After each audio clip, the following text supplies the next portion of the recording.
formação do nosso povo, formação do povo brasileiro. A população brasileira originou-se da miscigenação de vários povos, ou seja, da mistura de vários povos. Por isso, apresenta grande diversidade cultural, e essa diversidade cultural ela é manifestada na religião, na música, na dança, na alimentação, na arquitetura, no vestuário, entre outras formas de manifestar essa diferença cultural. Um exemplo dessa diversidade é a própria língua portuguesa, reconhecida como a língua oficial do nosso país. Ela possui palavras únicas quando comparada à língua portuguesa falada em outros países. Isso porque incorporou muitas expressões dos grupos étnicos formadores da população brasileira, como os indígenas, os europeus e os negros africanos. Vamos lá, citar algumas palavras. Palavras de origem indígena. Tietê, que é um rio do estado de São Paulo. Caatinga, que é um bioma do nosso país. Sucuri, uma cobra. Pitanga, uma fruta. Agora, quanto à contribuição da língua através dos africanos. Mocambo, cafuné, fubá, berimbau. Além da língua oficial, né, dos portugueses, nós também temos influência da língua de outros europeus, como espaguete, que vem dos italianos. Então, o nosso português ele é diferente do português falado em outros países aí que foram colonizados pelos portugueses na época das grandes navegações. Agora, nós vamos falar de cada povo formador da população brasileira. Vamos iniciar com os indígenas. Os indígenas viviam no território que viria a ser Brasil antes da colonização portuguesa. Estima-se que havia cerca de 2 a 4 milhões de indivíduos, distribuídos em mais de 1.000 diferentes etnias.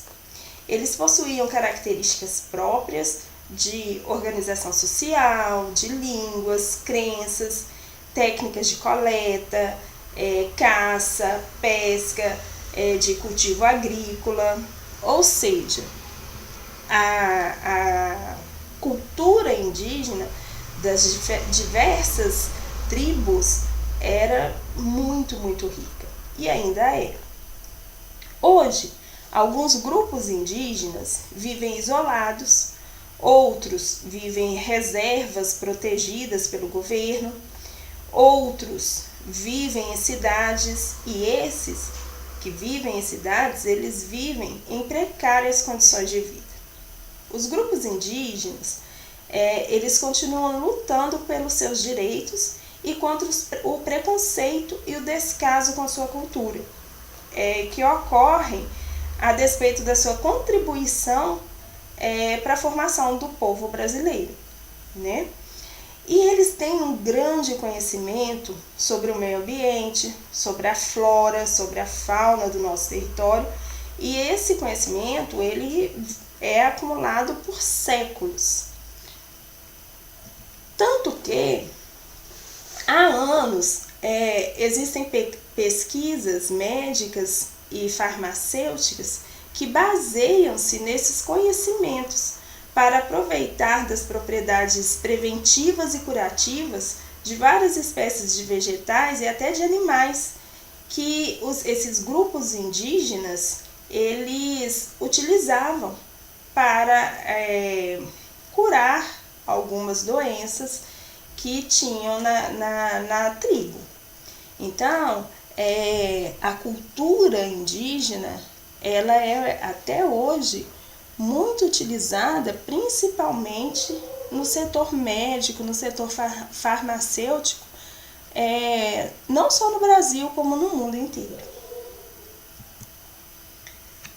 Agora, vamos falar sobre os europeus.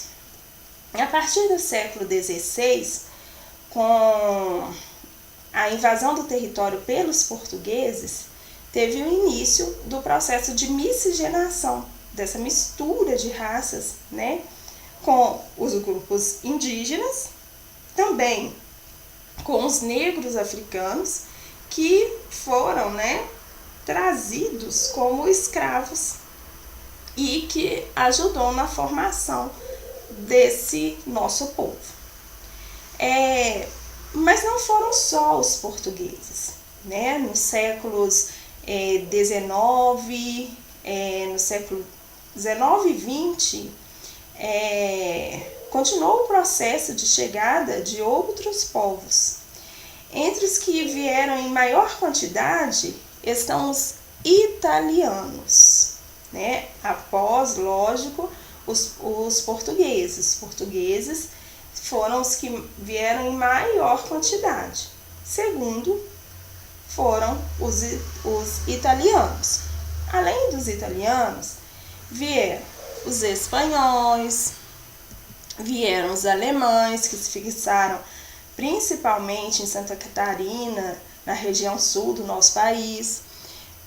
Vieram os japoneses, que fixaram em São Paulo, na região sudeste.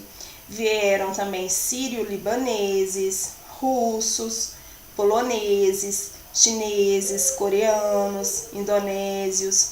Aqui mesmo da América do Sul vieram os uruguaios, bolivianos, entre outros povos que vieram e que contribuíram e continuam contribuindo com a formação do nosso povo e com a formação da cultura brasileira. Agora, vamos falar dos negros africanos. A partir do século XVI, com a chegada de negros africanos para servir de mão de obra escrava, ampliava-se ainda mais o processo de miscigenação. Os negros escravizados foram a principal mão de obra em atividades econômicas do Brasil colonial, como já falei com vocês, né, no capítulo anterior. Serviram de mão de obra na plantação da cana-de-açúcar, nos engenhos de açúcar, serviram como mão de obra na mineração, principalmente aqui em Minas Gerais. A gente tem grandes igrejas em Ouro Preto, em Tiradentes, Sabará, que foram construídas com a mão de obra escrava. Então, eles foram fundamentais para o desenvolvimento econômico do nosso país. Os negros, eles vieram forçados para o nosso país. Então, eles vieram em condições brutais e foram assim arrancados de suas comunidades, arrancados de suas famílias, de suas terras, e atravessaram o Oceano Atlântico em porões sujos de navios negreiros, né? E eles vieram como cargas, como mercadorias de venda e troca. Calcula-se que cerca de 10 milhões de negros africanos foram trazidos para a América entre os anos de 1502 a 1870. Isso aí sem considerar os que morreram durante a viagem, ou mesmo sem considerar aqueles que resistiram e foram aprisionados e morreram nas prisões no momento da vinda para o nosso território. Desse total, estima-se então que mais de 3 milhões desembarcaram no Brasil. Os negros, né, gente, formam uma comunidade que hoje é bem reconhecida, graças a Deus, e que ainda, infelizmente, sofrem desigualdade entre os negros, né, e os não negros, infelizmente. Essa desigualdade, ela persiste ainda na educação. A taxa de analfabetismo na população negra e parda é o dobro em relação à população branca no nosso país.